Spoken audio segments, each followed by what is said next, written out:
Okay. So I am here with Anne Chloe. I don't know your last name. Destremau.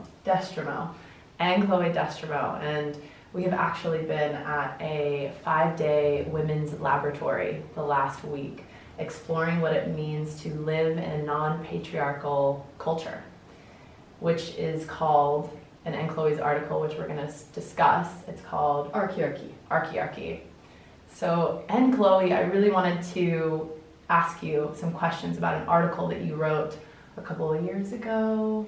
It would have been in the last year. The last year, okay. And Anne Chloe's article is called "The Dignified, Arrogant Woman Carries Seeds of Archearchy." And there was so much in this article for me when I read it. Like, I really felt it hit me deep in my core. And some of the women I was telling you before this that I sent it to, it really brought them into a somewhat of a liquid state, which we've been going through the last week in our women's lab, where basically all these survival-based responses start to really be visible and be seen and start to melt away. And then you're kind of I started questioning, what is actually authentic? And what am I actually bringing to the world when I'm not living from survival? And for women, this is something, we have so many survival responses that are geared and triggered especially around men. And so what I wanted to start with and ask you first of all is, what is your definition of a dignified, arrogant woman? What does that mean to you? Thank you. A dignified, arrogant woman sits in herself. So when I say herself, she is centered, meaning she has her energetic center with her, which means that her impulses, her action, her thoughts, her feelings emerge from her and not as a reaction from the outside. And women are naturally empathic and connected. We're this everythingness, which means we're connected to everything and we see everything, and which makes us very angry because we see everything that's not working, and our anger is we want to change it. So there's this quote or this saying that says, a woman's list of things to handle is longer than a man's day. So there will always be all these things that we feel are not right because it can go better, and we have this visceral inner sense of how can it go better. And that's, in terms of the dignified, arrogant woman carrying seed of Archearchy, the dignified, arrogant woman is in connection with that and trusts that, or radically relies on her feelings, including anger and including fear and sadness and joy, about how can things be better, and actually create actions towards it. And there's a lot in the way of that, what you just said about survival strategies suppressing this really clarity. I call it this wisdom, this clarity. It's really clarity because we've been told we're crazy, because we see things that is not scientifically provable, or is that what's your evidence about the energetics, the energetics between people. We're sensitive to the energetics. If there's a conflict, if there's a separation, if somebody has a story about the other person, or projection or assumption, we're so sensitive to that. But if we started talking about it as a child, or in school, or even later, it was, you're crazy. What are you talking about? You're making it up. You're making it up.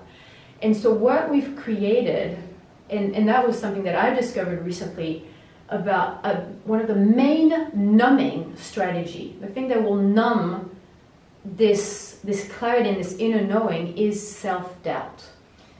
Yes, it's a huge one. Yeah. So what has been your path to embodying more of this dignified, arrogant woman, and how? Because there are so many women out there that are just frozen with self-doubt. I mean, and this just is also not for women and men. It's not just for women. I'm speaking more generally. This typically is more a woman thing, but this can also be for men as well. being very plagued with self-doubt. But how have you navigated that path through self-doubt and into more of this dignified area? Because I can feel it in your presence. You really hold your space. So what does that look like for you? Many things. Yeah. Many processes and many steps. So it's really not one thing, because we're so complex. Women are so complex. And what is needed for one woman might not be what's needed as the next step for another woman. And so that's why, in terms of, I share my path, but I also share the path of other women that I've supported or have been empowering, because I've learned things from them that were not really up for me, but whatever path they were going through, I could bring it to other women. And one of the things that really makes a difference is to realize the abuse. Yes.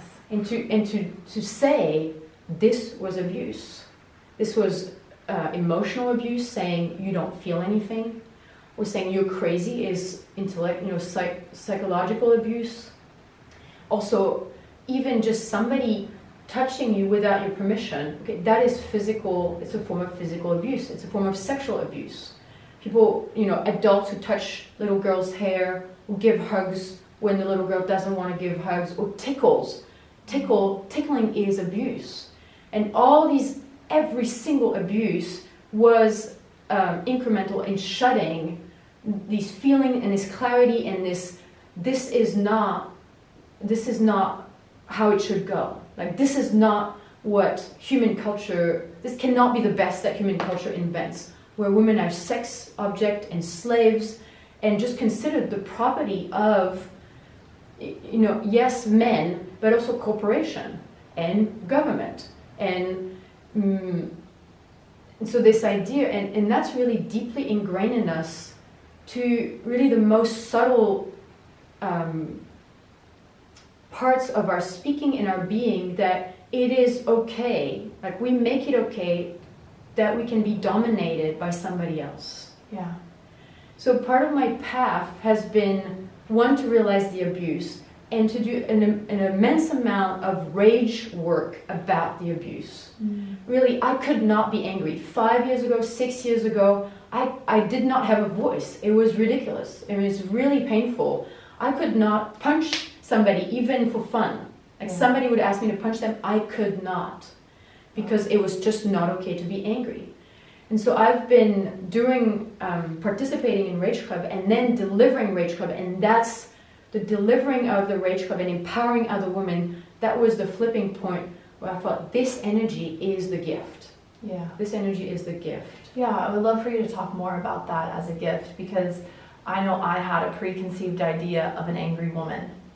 And there's a big fear to be an angry woman. There's something I said even earlier this week of, I don't want to walk around the world an angry woman.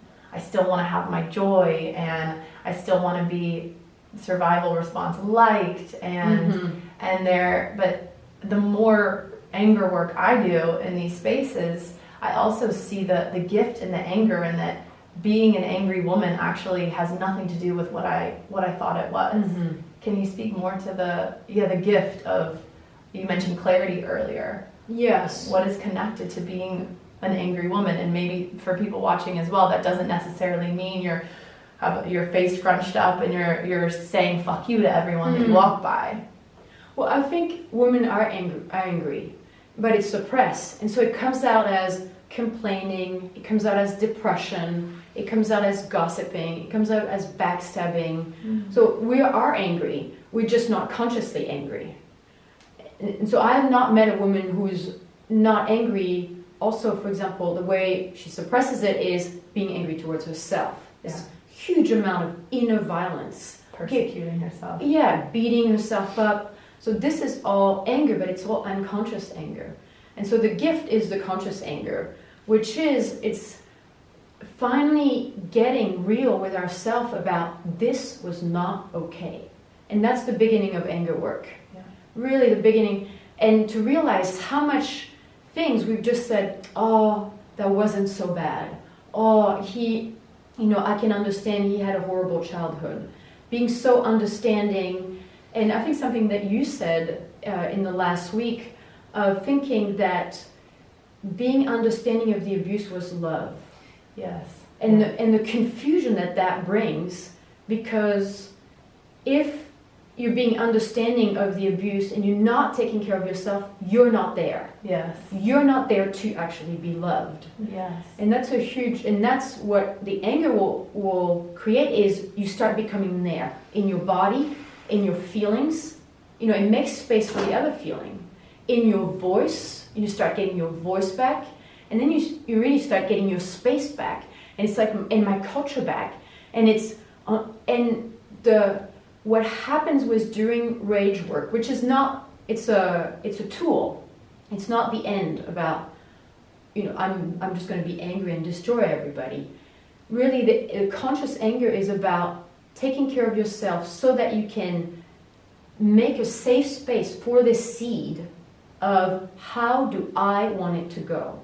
Yeah. And the difficulty with that is we don't know. You know, I live with a man who the first negotiation that he did with me was, you decide. What do you want? Yeah. And I could not say it for months. Like, I don't know, what do you want? Exactly. So, and we would sit there on a bench waiting, and he would not get impatient at all. We would wait until I was ready to say, I just want to stand up. I want to look at the sun. You know, very small step. Yeah. But it was my anger who could hold space for me to be okay to reveal myself, yet to be vulnerable, because it's been crushed just so many times. Yeah. I have one of the quotes from the article that I really would love to read. And back to what you were saying about this holding space for yourself and this love that we've learned. Like, what is love? I actually wrote an article about this as well. Being taught, and my journey has also been really rewriting my love story, rewriting what love is. And I want to read this one part. You talk about the mother, and Chloe says, seeds grow in a well-tended garden. A well-tended garden has boundaries. A garden with no fence is a dog toilet. Have you had enough of being a dog toilet, where anyone can come and deposit bullshit? Has it been long enough pretending to be nice, being false, adapting to others' needs, lying to yourself, and betraying your true purpose and value? When will it be time to stop thinking you need a man to keep you safe? Has it been long enough pretending to be every hurt person's mother? When I read that last line, I felt, very like a pain, because unconsciously it is this savior role that a lot of women have to play, or feel they need to play, because it's familiar, it's comfortable to be that mother to but them, and you know, to my father, to men I've connected with. It's like, but they're in pain. And you also said in another part of the article, you said something like, yes, they have wounds. We all have wounds, and that doesn't mean to not hold space for yourself. And so I also think it's so beautiful and incredible that you have also attracted a partner in your life, a man that can hold space for that, to help you come into your seeds. And so what you mentioned, your seed coming through, when you're not holding space for yourself, your seed doesn't come through. So what did you start to notice as your seed, and what do you mean by that? I want to come back to something we were talking about before, because what will happen when getting your anger back as a woman is the thing that's right next to it is fear. Yes. It's really this fear, and these fears are instigated by the culture of the patriarchy. Of if you are clear, if you are angry, if you say what you want, how can a man love you? Yes. How will a man, who will be next to you? You will be alone. You will be crazy. You will be killed, like you've been killed in the past as a witch. And part of that fear is the way that we manage the fear is this self-doubt. I mean, oh no, I'm not perfect. How can I, demand for somebody to respect me when, I still beat myself up, or I'm not really sure about what I've seen. Somebody can say something, and then immediately the doubt of, God, maybe I just made it up. And this and going through the self-doubt, there's many experiments about them. One of them that I did was to commit to myself and to realize that the self-doubt was a numbing mechanism. And I just decided, I will not doubt myself for the next 3 months. And what happened? And what happened is, one day I was in a training, and I used to have a lot of doubts in trainings of being like, can I really do this? Am I really a trainer? Like, this didn't really work perfectly. And one day the training ended, and I'm sitting on my chair and I'm waiting for the self-doubt to come. The moment that a training ends, that's it. I'm gonna be 2 days in this self-doubt horror show, and nothing. It just stopped, because I was feeding it. And when I decided it's enough of self-doubt, and I waited for 10 minutes on my chair. It's gonna come. Where's the self-doubt? It's gonna come, and it didn't. And I thought, okay, I can live like this. I can breathe. I can breathe. And what I discovered is that the more I'm taking apart these patriarchal patterns, like the patriarchal woman inside of me, the more women can look and say, it's possible. Yeah. It is possible to live like this, and not just in a training space, because I get to also live with other women. I move in with other women, or Yes. we have lunch together. So it's not just in the session. Yeah, and I love that you said taking the patriarchy out of you. So I think for a lot of people, they see the patriarchy as man. Mm-hmm. It's like, no, most of us, probably 99% of us, have grown up in this, and it's in all of us, deeply, deeply ingrained. It's not just, patriarchal men. There's a deep sense of patriarchy in all of us, and it can be. I've also found a really, I want to say painful, but there's a lot of sadness and anger around just how deeply rooted it is. 'Cause I had many stories of, no, it's not. I don't have that, and it's not just in relationships. It's in the way we work. We've been talking a lot about this, so we don't have that much time left. So I would love. Can I say something? Yes. In terms of the patriarchy and survival strategy, is also it's happening between women. Yes. And this is such a big thing to start healing of the competition, the comparing, the playing small so the other woman is not feeling threatened, or dimming the radiance because the other person, is not as bright, and to not overshadow. So we are taking ourselves down to mediocrity, because we always try to play smaller than the other person, and at the same time in the backstabbing of saying, gossiping and complaining about women not being radiant when we're not being radiant because of this patriarchal ways that we've learned from our mothers. We've learned it from our mothers. And so there's a lot of healing also to do in what we call putting the weapons on the table. And it's been this incredible journey really in the last 5 days to realize when women on each other's team, we don't separate.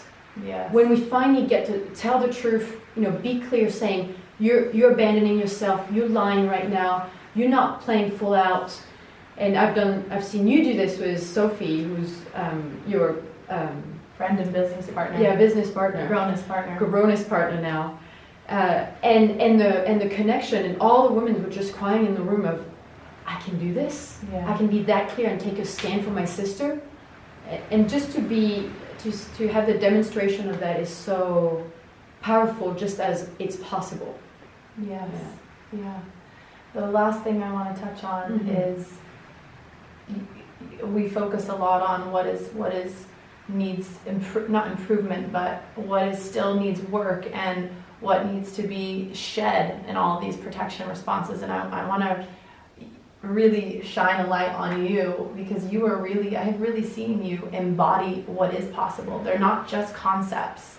And I would love for you to share what has happened with these seeds that you mentioned in your article. What gets to come through you when you do hold your center and hold your space, and kind of change the way you relate with yourself in the world? What seeds of Archearchy, or what is that, and what has come through you? Well, what comes is the source.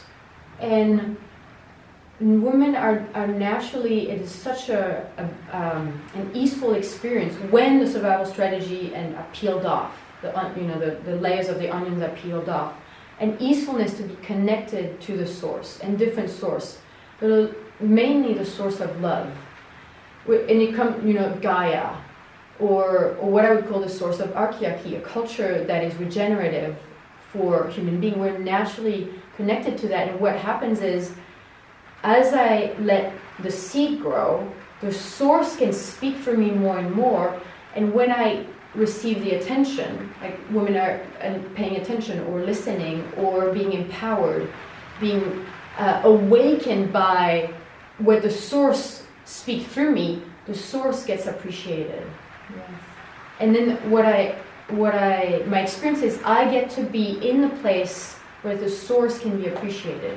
And there's nothing else that I would want to do. It's the best place, and I think the most natural and